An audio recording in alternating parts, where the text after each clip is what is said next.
Imagine you are waking up in a world where humanity's existence is under siege and survival is the only goal. In Day of Reckoning, that nightmare becomes reality. Join us as we dive deep into this gripping tale of apocalyptic chaos, relentless creatures, and the fight to reclaim our planet. Stay tuned as we unravel the twists and turns of this intense thriller. In the movie's opening scene, a group of engineers are busy at their workshop when they suddenly witness strange creatures emerging from the ground. The team is immediately gripped with fear as the creatures attack their leader, whose encounter with one of these terrifying beings turns fatal. More of these creatures swarm in, ruthlessly slaughtering each member of the team one by one. The devastating onslaught spreads worldwide, claiming millions of lives as these bizarre creatures, capable of flight and abduction, wreak havoc. Despite efforts by the military to fend them off, they prove futile against the relentless onslaught. In response to the global crisis, governments unite to form a new military force dedicated to combating these creatures. They discover that the creatures emerge from portals in the ground, dubbed as gates. The force mobilizes to close these gates and prepare for a formidable battle against the invaders. 15 years later, the movie introduces Laura, a woman immersed in her work at a laboratory, amidst the changed world left in the wake of these catastrophic events. A co-worker approaches Laura and asks if she'd like to go out for a meal. We learn that Laura has a son who lives with her, but she's separated from her husband. Every week, her husband takes their son for some time. This is why the co-worker is suggesting they go out, as Laura is free when her son is with his father. Initially, Laura declines,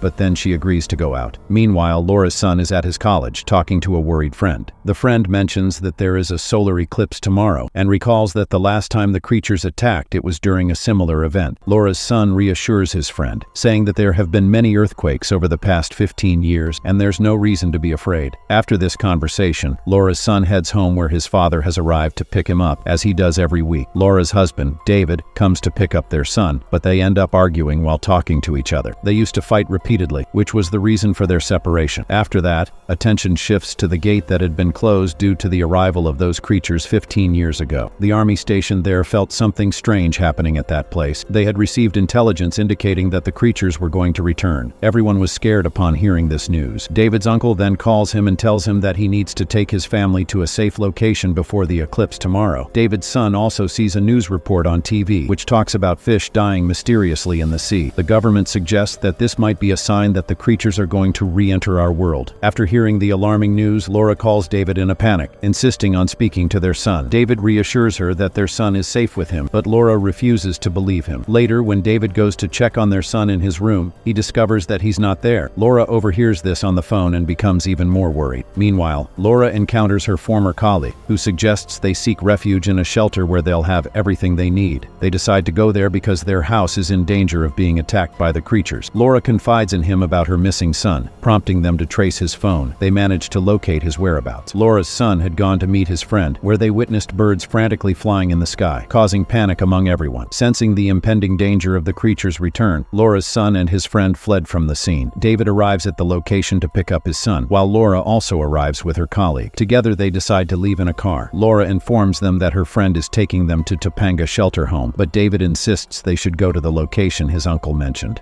Upon reaching the shelter home, they find it already crowded with people, and the army refuses to let them inside because it is full. After they left again in their car, they tried calling David's uncle, but he wasn't picking up the phone. With only 10 minutes left until the planet's predicted destruction, they were all extremely worried. As they reached the highway, they saw the creatures coming towards them, signaling the beginning of the invasion. David was about to drive away when the man who worked with Laura began arguing with him, insisting that it was his car and that he would drive it. A fight broke out between them. In the midst of their struggle, a creature appeared and took the man who worked with Laura. Terrified by what had just happened, David quickly drove his family away from the scene. It was known that these creatures could be killed with salt, but no one understood why they were coming. Everyone believed they were demons, sent to punish their sins. After a while, David's car ran out of fuel. As David goes to take another car, he finds a terrified man sitting inside who points out a creature nearby. As David's son gets out of their car, the creature attacks. The frightened man in the other car quickly drops salt on the creature, trying to fend it off. David seizes the moment to take his family and head to the address his uncle had given them. When they arrive, no one opens the door, heightening their fear as they had no other options. Meanwhile, they see many creatures moving down from a mountain. Laura notices this and warns everyone that the creatures had gathered around them. Just then, David's uncle opens the door, and they are all relieved and happy to reunite. Inside, David notices an army present. His uncle reveals that 15 years ago, he had faced these same creatures. His entire team had been killed except for him because he had hidden in dirty salt salty water. The only way to kill these creatures is with salty water. They check the camera and see the creatures still outside banging on the door. The soldier tells everyone to rest, assuring them he will protect them. David, feeling uneasy and suspicious, tells his family to stay awake and together. The soldier, hearing this, pulls out his gun and aims it at them. It's revealed that the soldier had also imprisoned David's uncle and had arrived by deceit. David pleads, "This isn't the time for this. We need to fight these creatures together." They notice the creature's noise has diminished. Suddenly, a creature grabs David's aunt by the neck, injuring her badly and distracting the soldier. David seizes the moment and shoots the soldier. Meanwhile, the creatures start pounding on the door again. Realizing the creatures are about to break in, they decide to make a run for it. The soldier says that when he came here, he arrived in his car, which is parked at the back door. If they want to escape, they can use it. Everyone grabs weapons and heads for the back door. However, on the way, a creature catches Laura's son's friend. David and his son manage to save him with great difficulty. They reach the car, but now a new problem arises. The car won't start. The soldier gets out of the military car and works on repairing it. After the car is fixed and they're about to leave, David's uncle's wife takes a gun from her husband and steps outside. She intends to kill herself because she was attacked by a creature and is starting to turn into one. David's uncle tries to stop her and takes the gun away, but then many creatures appear and drag David's uncle's wife away with them. They drive to the gate where the army was supposed to be stationed, but when they check, they find no one there. It becomes clear that the creatures had attacked the area and killed everyone. After a while, the creatures return to the same place. David and the soldiers prepare to fight the creature. The creatures had surrounded them from all sides. The soldier, now infected from the creature's attack, runs and locks himself in a room. Meanwhile, David locks himself in a separate room with his family. They soon realize that the creatures are entering through an empty pipe. David decides to go to the water tank, add salt to it, and burn the water. He makes his way there through a tunnel, but a creature tries to catch him along the way. David throws salt on the creature, killing it instantly. He then reaches the tank. Meanwhile, the creatures have surrounded David's family. His son tries to fend them off, firing bullets from a gun. Suddenly, David's voice is heard, telling them to stop firing